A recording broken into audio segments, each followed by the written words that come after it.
இன்றைக்கி சுவையான பூண்டு தோசை எப்படி பண்ணுறதுன்னு பார்க்கலாம்.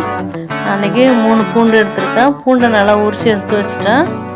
உங்களுக்கு பூண்டு எவ்வளோ தேவையோ அதுக்கேற்ற மாதிரி நீங்கள் ஆட் பண்ணிக்கோங்க. அடுப்பில் பேன் வச்சுட்டு தேவையான அளவு நல்லெண்ணெய் சேர்த்துட்டேன். இப்போ இதில் பூண்டை ஆட் பண்ணிவிட்டேன். இதை லோ ஃப்ளேமில் வச்சுட்டு நல்லா வதக்கி விட்டுக்கலாம். அடுத்து 15 காஞ்ச மிளகாயை அரை மணி நேரம் தண்ணியில் ஊற வச்சுட்டு இப்போ இதை மிக்ஸி ஜாரில் சேர்த்துட்டேன்.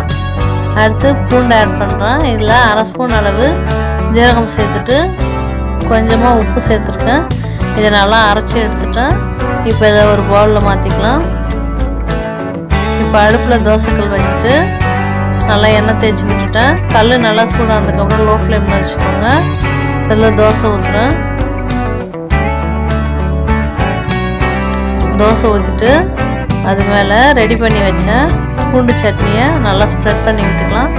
சட்னியில் தண்ணி ஆட் பண்ணாத அரைச்சிக்கோங்க. இந்த மாதிரி நல்லா ஸ்ப்ரெட் பண்ணி விட்டுக்கலாம். இல்லாட்டி கரண்டி வச்சுக்கலாம், நீங்கள் ஸ்ப்ரெட் பண்ணி விட்டுக்கோங்க. இப்போ அதில் தேவையான அளவு நெய் ஆயில் எது வேணாலும் நம்ம அப்ளை பண்ணிக்கலாம்.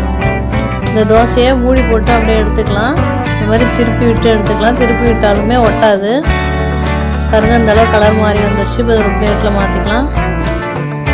இப்போ ரொம்ப டேஸ்டியான பூண்டு கார தோசை ரெடி ஆகிடுச்சு. இதை மொத்தத்தில் ட்ரை பண்ணி பாருங்கள்.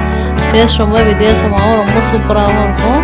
என்னோடய வீடியோ பிடிச்சிருந்தால் லைக் பண்ணுங்கள், ஷேர் பண்ணுங்கள். மறக்காமல் சேனலை சப்ஸ்கிரைப் பண்ணி பார்த்துக்கோங்க. தேங்க்ஸ் ஃபார் வாட்சிங்.